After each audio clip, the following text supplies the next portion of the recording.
Alright people, I've just pressed a button on this screen and it was a funny angle. I don't like it.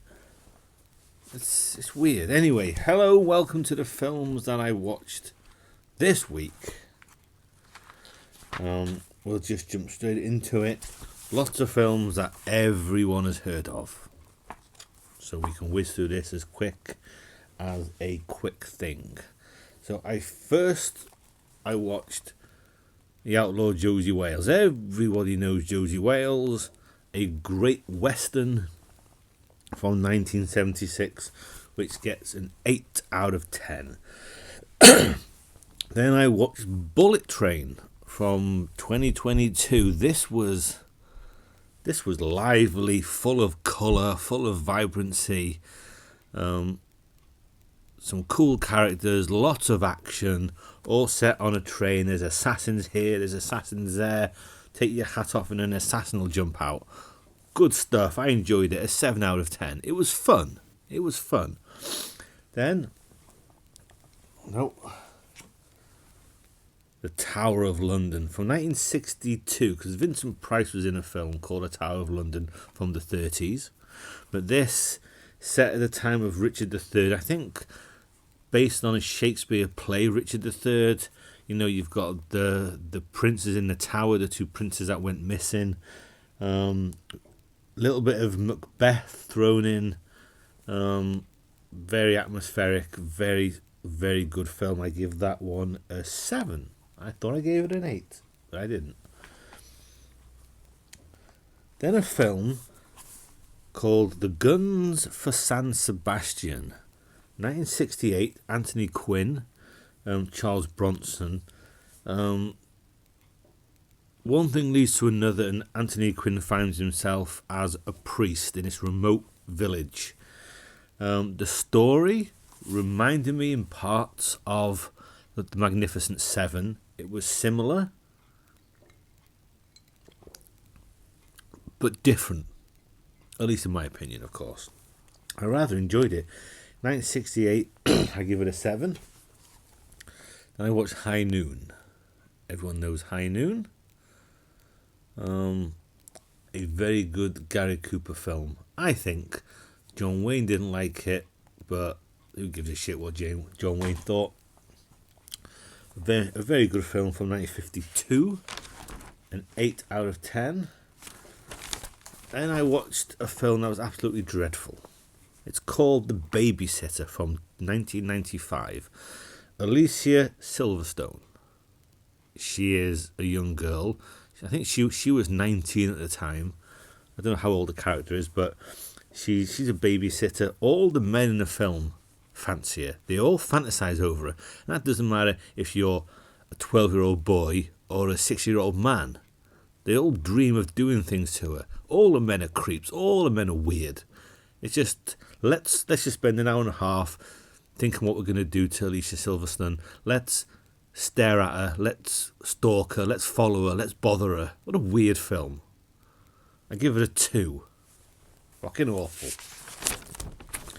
Now, onto the Netflix films. Alright, so I watched Red Notice from 2021 with The Rock and Ryan Reynolds and Gal Gadot. Gal Gadot was the best thing in this. All I can say, after watching The Grey Man, at least this was fun. It wasn't very good, but at least there was some kind of fun there. So I give that a 6. Then I watched Glass Onion. Lots of people in this. Lots of people in it from the first film. Edward Norton's in it. Another murder mystery. I liked it. I give it a 7 out of 10. I don't think... No, I know. I didn't enjoy it as much as the first one, but I still liked it. Kate Hudson's in it. Still a good-looking woman.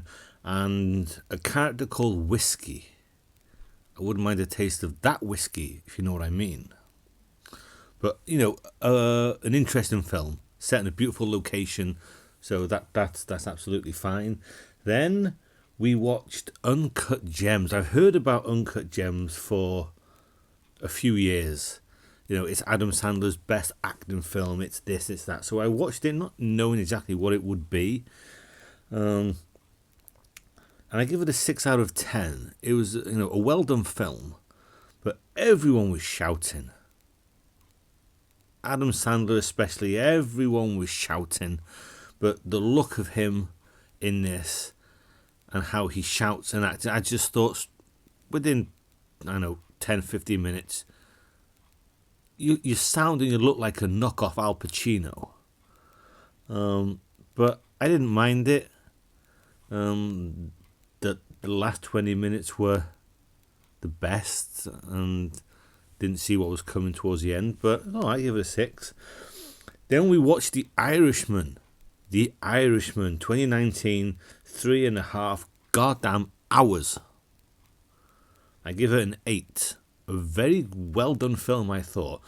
De Niro, Pacino, Joe Pesci, de-aged. But I couldn't help thinking, when people are de-aged, do they just de-age the face? Do they not bother with the body or the voice?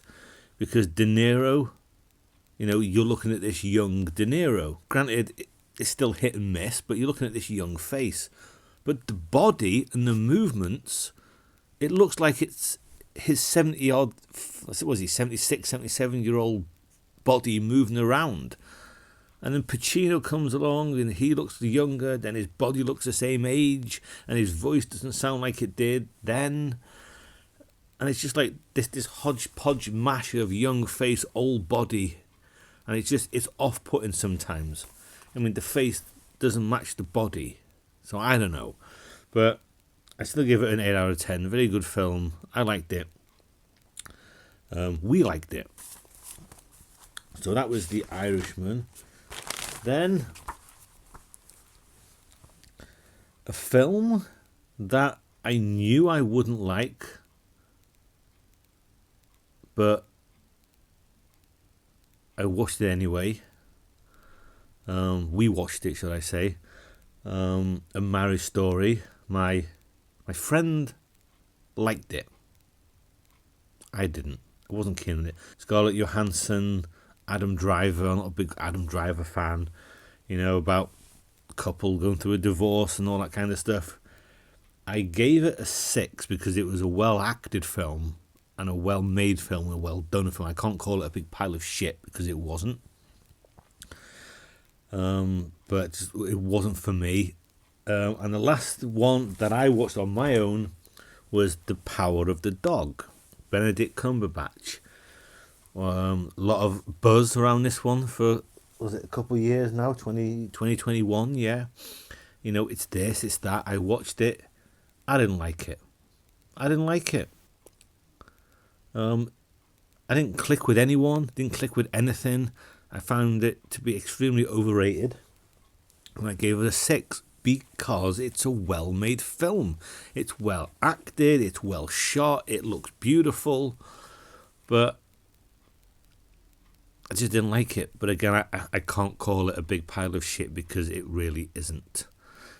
But yeah, disappointed with Power of the Dog from my point of view. A lot of people love it. I know they do. Lots of people think it's fantastic. 5 out of 5, 10 out of 10. But it just didn't click with me. And that's everything I watched. Turns out we have Netflix for another week. But to be honest, I, myself, am struggling to find films now that I want to watch. Because everything that I've really wanted to see, I have seen. There's still a couple that I wouldn't mind seeing, but for the most part, I feel like I'm done with Netflix. So there's that. So anyway, that is it. And with any luck, I'll be back to do this all again next week. Have a good week, people, and cheers. I've been doing some spring cleaning. You would not believe, well, you probably would believe, that the amount of dust that gets in places where dust shouldn't get. You think the place is all right, but then you have dust that thick. And I got to open all the windows. I got to put a mask on because I sneezed like a motherfucker. And I did. I was sneezed for 20 minutes the other day. Still got a bit more spring cleaning to do. But sometimes you just got to do it. So that's it. Have a good week, people. And I'll see you next week.